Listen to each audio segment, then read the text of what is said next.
দেখতে পাচ্ছ বন্ধুরা, দেখতে কতটা সুন্দর লাগছে। এবার আমি কে বলবো কিরকম হয়েছে। হাই বন্ধুরা, কেমন আছেন আপনারা? আশা করছি আপনারা ভালো আছেন। আমিও কিন্তু অনেক অনেক ভালো আছি। তো আজকে আমি আবার বানাবো আম মাখা। তাহলে চলুন শুরু করা যাক। আমগুলা ভালোভাবে ধুয়ে নেব।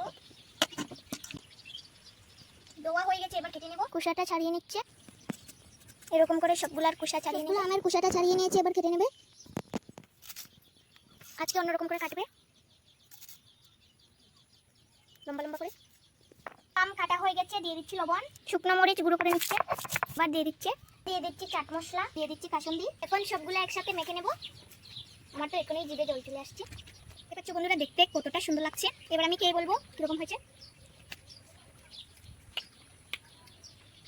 কি আর বলবো, সেদিনের মাখাটার থেকে আজকের মাখাটা অনেক ভালো হয়েছে। অসাধারণ হয়েছে, খুব টেস্টি হয়েছে। তো থাক, চলে আসবো অন্য আরেকদিন অন্য একটি ভিডিও নিয়ে। আপনারা ভালো থাকবেন, সুস্থ থাকবেন। ধন্যবাদ, টাটা, বাই বাই।